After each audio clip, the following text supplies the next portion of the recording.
Hello, comment vous allez la famille? Ok, bon, je vais faire une petite vidéo, espérant que ça peut motiver certaines personnes. Alors, je ne vais pas recommencer l'histoire depuis le début, c'est une histoire que je vais vous raconter. Je ne vais pas recommencer l'histoire depuis le début parce que ça va être trop long. Je suis en train d'aller au boulot, il y a juste 15 minutes. Quand j'étais au Bénin, je n'avais pas fini mon bac, j'ai eu mon bac à la 4e fois. Et donc avant mon bac, j'ai commencé à préparer le BTS ivoirien parce qu'en Côte d'Ivoire, tu peux aller au BTS sans ton bac. Et c'était une bonne idée, franchement, parce que s'il fallait attendre le bac, il y a des gens qui sont déjà allés au bac 7 fois, 6 fois. Donc, heureusement que j'ai eu un peu de moyens où je pouvais faire mon BTS ivoirien. Donc, après mon BTS ivoirien, l'année qui a suivi, j'ai eu mon BTS en 2007 et j'ai eu mon bac en 2009. Bon, bref, j'ai eu tous ces diplômes-là et j'ai commencé à appliquer pour les boulots. Interview sur interview, les interviews bizarres, humiliantes, je sais pas, vraiment. Faut qu'il y ait au pays que Dieu vous garde, franchement, je préfère ne même pas y penser. Anyway, les interviews bizarres où on sait déjà qu'on ne veut pas te prendre, on te fatigue, on te fait faire des stages bizarres, on te fait perdre ton temps, tu fais des stages de mois, on te fout, on te paye rien. Mais malgré ça, pour toi aussi, tu veux faire semblant montrer aux gens que tu es allé à l'école et que tu as trouvé un boulot, bien que tu as presque trouvé un boulot, tu es obligé de sortir de la maison d'aller. Ou bien d'espérer quelque chose, peut-être un jour ils vont te prendre. En tout cas, moi, ma galère était là, j'ai fini tous mes stages, j'ai fait interview sur interview, j'ai déposé lettre sur lettre. Et quelqu'un ne m'a jamais appelé, et puis ouais, je n'ai jamais trouvé de boulot. Donc, moi, j'avais déjà l'habitude de créer quelque chose, de vendre quelque chose. En tout cas, si je peux te tracer, je vais te tracer, prendre l'argent. Si je peux réparer ton pantalon, je vais réparer ça, prendre l'argent. En tout cas, je faisais mes petits jobs là, mais c'était rien du tout, quoi. Tu peux avoir 500, les 1000 francs. J'étais en couple, et puis mon conjoint, il avait bien les moyens, il s'occupait bien de nous, mais moi, je suis quelqu'un, tant que l'argent là n'est pas venu de moi-même, là, je ne suis pas satisfaite. Je ne suis pas quelqu'un à qui tu donnes l'argent et puis elle est déjà à l'aise. Ce n'est pas pour insulter quelqu'un. Ce qui est sûr, l'argent là, ça aidait parce que je n'avais pas les moyens de toute façon. Ça aidait, mais moi je voulais mon autonomie quelque part là, parce que je voulais aider mes parents, mes frères et tout, vous voyez.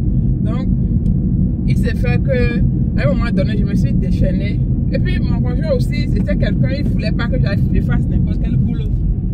Donc, il voulait, on suffisait seulement les grands boulots, d'accord, les grands postes. Je sais pas. En tout cas, moi, alors que moi, mon problème personnellement, c'était juste trouver quelque part pour aller et avoir un salaire même. À un moment donné, je me suis jeté la tête, je me suis dit, je m'en fous de combien on va me payer, je m'en fous du boulot, je fais un boulot qui va me payer quelque chose. Je m'en fous même si quelqu'un me prend de mettre dans sa cabine téléphonique. J'ai vendu crédit téléphonique, là, j'ai vendu ça, j'ai tout ce que les gens font, cabine, j'ai fait. Mais je me disais, je peux trouver mieux. Donc, chaque fois, je disais que je veux trouver mieux. Bref, l'histoire devient longue. À un moment donné, je me suis jeté ma tête. J'ai dit, ok, tu sais quoi, je m'en fous. Une amie a dit qu'elle connaît quelqu'un qui cherche une secrétaire et 50 000. Il fallait, ceux qui sont béninois sauront, j'habite à Calavi, donc le boulot était à Cotonou. Donc, j'ai dit, oui, je vais prendre. Je suis allée à l'interview. Le monsieur a dit, on a parlé, le monsieur a dit, ok, cool. J'avais mon BTS, on a dit 50 000, bien 45 000. En tout cas, je pense que c'est 50 000. J'ai dit, je vais prendre. Mon conjoint était vraiment fâché à l'époque. Il ne voulait pas du tout. Pourquoi lui me donne presque 150 000, 200 000 par mois et que moi je vais aller travailler pour quelqu'un pour 50 000. Mais moi je n'avais pas cette sensation d'avoir de 50 000. Son argent, je ne sais pas quoi. C'est déjà quelque chose pour cuisiner à la maison, pour faire quelque chose. Donc mon argent, même dans ma poche, là, ça n'atteignait pas 50 000. Je me dis de moi, c'est 50 000 là, même si j'envoie 10 000 à ma maman, bien 20 000 à ma maman par mois, c'est déjà quelque chose. En tout cas, on a fait. Oh shit, qu'est-ce qui se passe ici? Merde. Oh. Les gens là vont me faire dans le temps maintenant. Désolé pour le gros mot. Donc, il y a Goslo, quoi. Il y a un embouteillage devant. Je vais tourner un peu la caméra. On va faire. Vous voyez un embouteillage. Je suis en train d'aller au boulot, mais je suis presque là, mais je risque d'être en retard. Donc, Donc j'ai commencé le boulot, c'était à la maison, c'était devenu une catastrophe, on ne va pas parler de ça. Et qu'est-ce que j'allais dans le boulot, le monsieur m'a dit que tu commences à 8h, tu rentres à 19h. J'ai été tout petit, il avait comme Il avait commencé la maternelle. Et heureusement, j'ai trouvé une école à côté du boulot. Donc, je le mettais sur la moto. On partait jusqu'à Cotonou, là. Je le mets dans l'école. Donc, histoire, au lieu de 19h de sortir, là, le monsieur va sortir, aller faire ses courses jusqu'à... C'est à 22h, bien 21h, il va venir. Mais il va venir à 20h, amener un papier, il dit que tu dois me saisir ce papier-là. J'ai besoin de ça, urgent. Donc, du coup, je finis par quitter le boulot à 21h. Je conduis ma moto pour go slow, embouteillage, tout. J'arrive à la maison vers les 22h. Vous voyez, c'était devenu un gros problème. J'ai fait quand même, je pense que presque 6 mois, 7, 8 mois chez le monsieur quand même. Jusqu'à ce que finalement mon conjoint, lui, s'est fâché. Et il m'a donné maintenant un gros capital pour ouvrir une boutique. Le capital était gros, mais c'était pas genre, bon, par rapport à son rang, c'est pas à ce que il fallait. Bon, si genre sa femme veut ressembler à son mari là, c'est pas ce qu'il fallait. Mais pour moi c'était beaucoup parce que ça me soulageait en plus des allers-retours du boulot là. Et puis je me suis dit ok, je peux faire mon point commun. Au moment où je travaillais chez le monsieur aussi, j'avais, je faisais des accessoires de, comment dire, je faisais des accessoires, boucles d'oreilles, des boucles d'oreilles en paille, chaussures en paille, sac en paille. Je vais voir si je trouve la photo. Et ceux qui me connaissent de quoi je parle. Je faisais tout ça, je trouvais un peu de clientèle aussi. Je mettais ça sur Facebook, bien dans les groupes WhatsApp. Les gens me commandaient beaucoup, je trouvais de l'argent. Donc j'ai arrêté le boulot de 50 000. Et j'ai fait une boutique à la maison.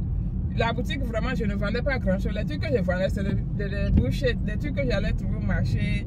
Bon, je faisais de mon mieux, quoi. Et puis, je faisais aussi beaucoup de mes accessoires en pain, là, pour ajouter dessus.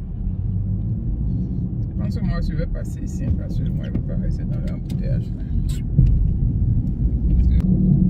Quelqu'un a pris raccourci, je l'ai suivi. J'espère qu'on va s'en sortir. Parce que les gens qui créent l'embouteillage, nous n'en ont pas au même endroit, en fait. Donc, si tu peux les dépasser, tu vas y arriver là où tu veux aller.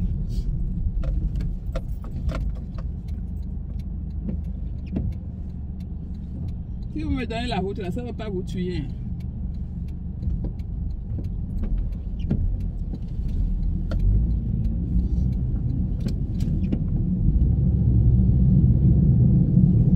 Donc,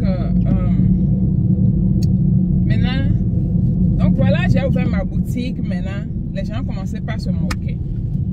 Pour dire que toi, femme de tel, ton mari a gagné tel, toi c'est des miettes comme ça que tu peux vendre. Et puis tu es allé faire. En tout cas, au moment où je faisais même les boulots de 50 000, les gens m'insultaient. Les gens se moquaient de moi. Au moment où je faisais mes accessoires en pain, les gens se moquaient de moi. Parce que selon eux, là, moi, je ne pouvais pas être à ce niveau-là. Quel niveau? C'est là où Dieu m'a mis. Vraiment, les gens, franchement. Et moi, bizarrement, depuis ce moment-là, j'avais déjà un cœur gros. J'avais déjà une confiance en moi. Que je me disais que je m'en fous parce que j'ai traversé tellement de choses sans l'argent que je me dis que quel que soit ce qui va m'amener de l'argent honnêtement, même si il faut aller laver les habits, même s'il faut faire gâteau pour vendre, même si quel que soit ce que je vais faire, quelque chose qui peut m'amener mon propre argent là, je suis prêt, je m'en fous. Si quelqu'un pense que parce que j'ai le bac, je dois être dans une banque, parce que j'ai le BTS, je dois être quelque part là. Les gens ont les masters maintenant, ils ne font rien et ils ne veulent rien faire parce qu'ils ont honte de ce que les gens font, on leur dit. C'est ça même le but de ma vidéo aujourd'hui. Je ne vais pas trop regarder la caméra parce que sinon je vais quand même voiture des gens. Pas de problème.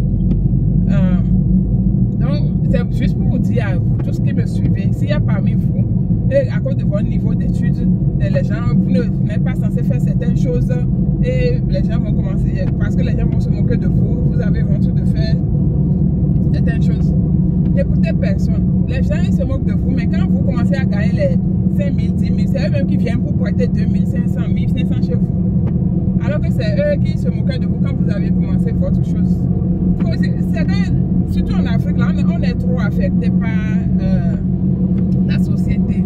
N'écoutez pas la vie de la société. Faites votre vie. Faites votre vie. Moi, je connais quelqu'un qui a déjà sa licence, mais c'est gâteau, elle fait vent et puis elle gagne bien sa vie. Mais c'est arrivé dans ce pays même que moi, j'ai compris que les gens qui faisaient les boulots manuels, les maçons, les menuisiers, les tailleurs, les couturiers, là, ils vivaient beaucoup mieux que nous qui étions allés à l'école. C'est nous, on va à l'école, on fait écolier, collégien, universitaire, étudiant, et puis on ne veut rien faire. On est là parce qu'on a honte. La honte seulement, ça nous tue en Afrique. La honte, franchement, ça nous tue en Afrique. Alors que ici, même dans les universités, on t'apprend tous ces boulots-là. Même dans les universités, les gens sortent et puis ils trouvent leur boulot, ils sont à l'aise, ils sont tranquilles, bien ils créent leur société. Franchement, je ne peux pas trop, je dors trop. Franchement,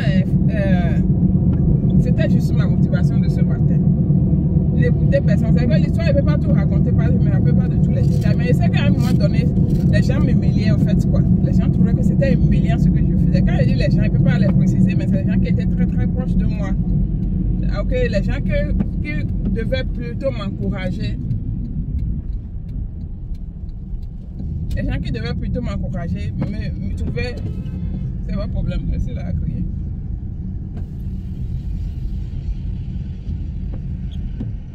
Non, je suis venu au gate, donc je vais passer le gate et après je vais commencer à parler.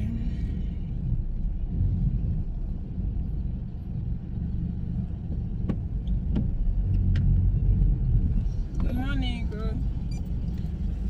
Thank you.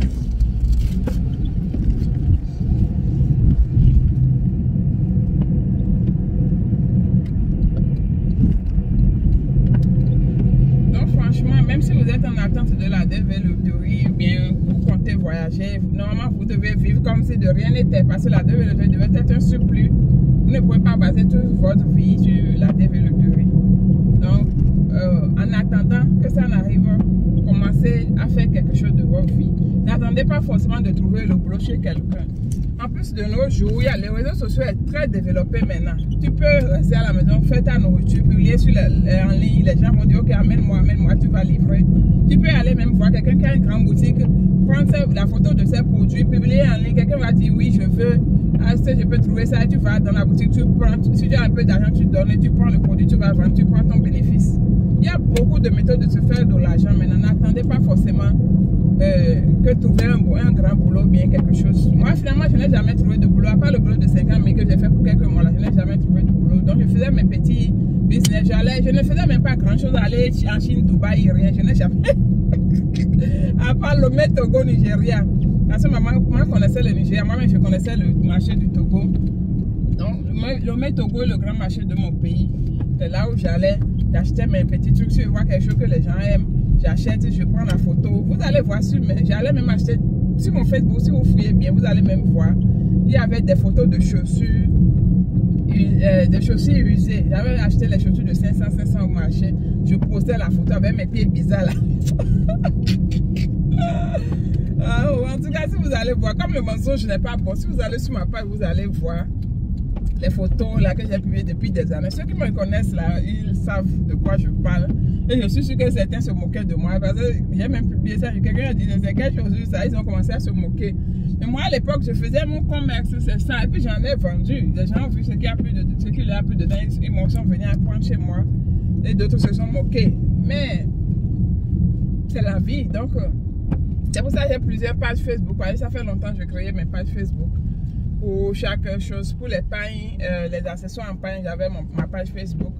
Pour les trucs d'usage, comment dire, d'occasion, j'avais. Mais si vous voyez les choses, ce n'est pas vraiment des choses de qualité, c'est des choses de n'importe quoi que peut-être moi je ne vais pas acheter aujourd'hui.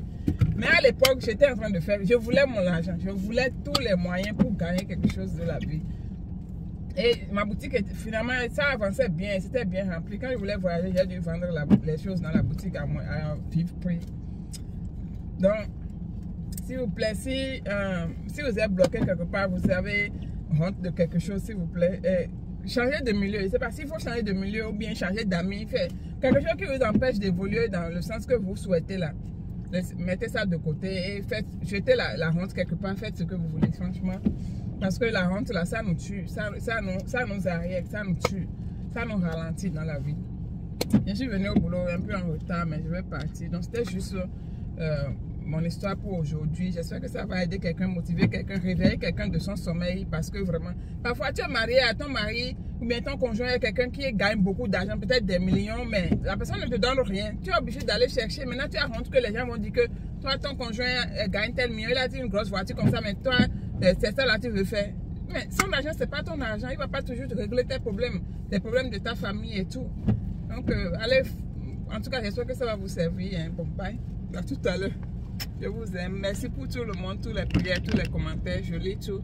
Mais je ne peux pas répondre à tout. C'est gentil de votre part.